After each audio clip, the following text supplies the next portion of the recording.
Hey guys, Coach Bill Sandillo coming to you from Chandler, Arizona, and we're in December. You can see I got some of my gifts in here for my kids, and using my office as kind of my staging area for Christmas. But I wanted to get online, shoot a video today, and talk about a topic I've been getting a lot of questions on. So when I don't solicit for any business, I'm strictly word of mouth now, and the main question I get is, what makes a good hitting coach good for my son or daughter?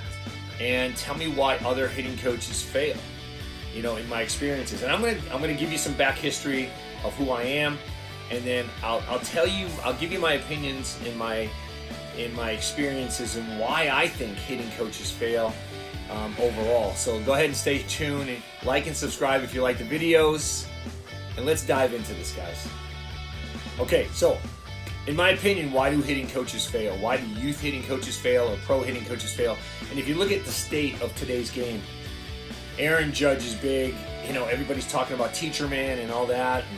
And, the state of hitting instruction, if you're talking about professionals, is really individualized, but there is a main way to swing, and we teach it at our academy.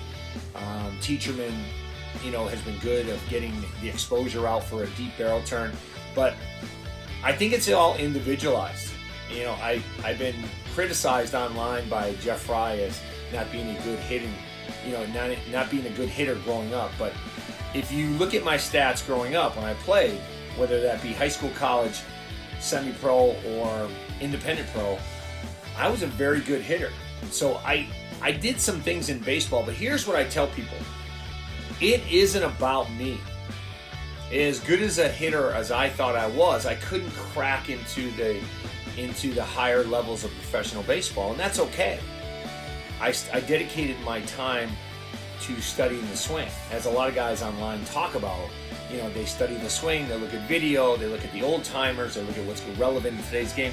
I looked at thousands of hours of video myself, and that's how you kind of get to the point where you kind of formulate your own strategies for what you think the perfect swing should be and what you think everybody should use. But let me back up for a second.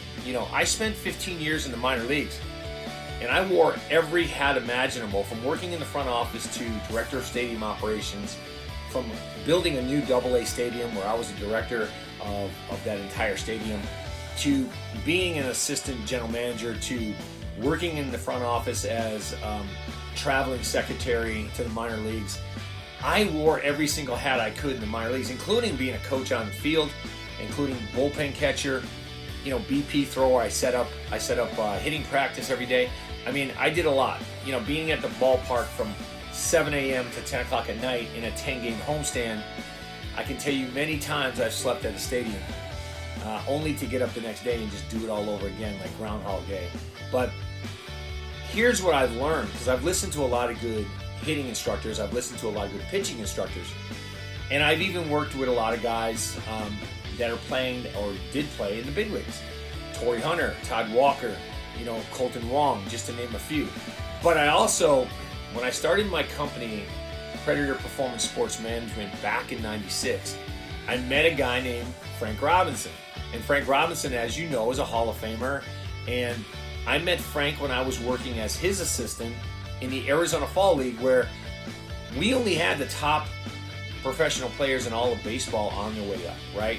I was in charge, I was assistant director of operations for Frank Robinson, who was director of operations. And the great thing about working for Frank is he was a storyteller. He used to talk about stories of his time playing, and I listened. And we had some sit downs after hours, and we just talked hitting. Frank used to love to talk hitting.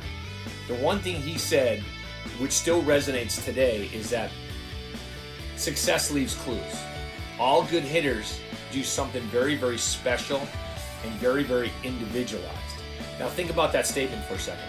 They do something very special and do something individualized, which means every hitter, from an athletic standpoint, can be different.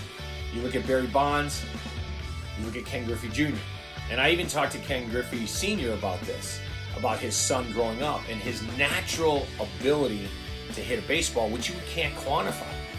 So my time spent in Major League Baseball, I spent it just kind of soaking up information. I finally became a Major League BP pitcher. We won a World Series in 2001, got a World Series ring with the Diamondbacks, worked in the front office there, worked in the training center. It was a really, really good experience. And so my training academy was up and running by that time. We had signed Frank Robinson as one of our first clients, and we handled all his autograph signings, and it was a lot of fun. Being Frank's personal assistant was a lot of fun because it was education. We learned a ton. And then I would talk to him about my hitting philosophies, and he agreed with a lot of it, and he disagreed with some. And again, that's okay. That's the beauty of instruction. What you believe in may not work for somebody else. And that's why a lot of this stuff is individualized. But there is a way to swing, and we need to identify a deep barrel turn getting on plane early. We talk about this all the time. Lead arm compression, which I see online from people talking about, one guy in particular, is not a thing. If you want to look back in the 40s and 50s and you see guys arm barring and you see guys hitching and dropping their hands and doing a bunch of other things, lead arm compression is not one of them. That's not a word we use in our vocabulary. So, but you look at what all the great hitters do, and I'll post some videos too, but they all do something very, very similar, and then their athletic ability is what carries them to the next level, i.e. Mike Trout or Ohtani, or even Albert Pujols. I mean, a lot of this stuff was just individualized but specialized in what everybody should do. So again, why do hitting coaches fail at the youth level or at the professional level? Is because they're all trying to herd hitters down the same path based on their own philosophies, and they're all trying to make them do the same thing. What worked for you as a player, and I see some of these ex-professionals giving instruction, and I'm not downing these people, but what got you there may not get the next guy there. And you got to understand that. What you did as a hitter may not be able to work for this guy. So there has to be something special and unique, like we talked about, and individualized to a point where you're doing certain things that all great hitters do, and everything else is about athletic ability. So that's why I think a lot of these hitting coaches fail, and they're online, they're great marketers. Teacher Man is probably the best marketer I've seen online, but he's very good at what he does. And there are certain elements of the swing. We talked about deep barrel turn, we talked about launch quickness, we talked about the hand pivot point. There's things that you have to do that's very, very, I think, unique, and then at the athletic ability of the hitter is going to carry those unique tools to the next level. I always tell people, you got to make contact, and you got to have consistency of swing.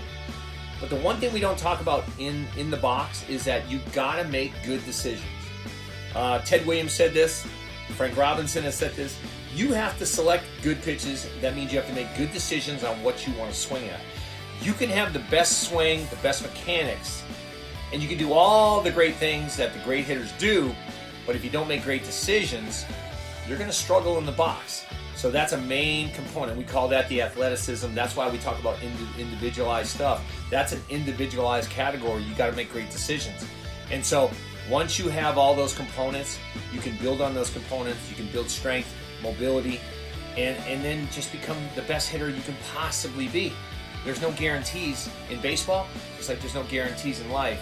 But I think that's the philosophy we have to follow. So I hope this helped. You guys have a great holiday with family and friends, and celebrate and enjoy the rest of the year. And we look forward to talking to you in the new year. Okay, guys? Happy holidays.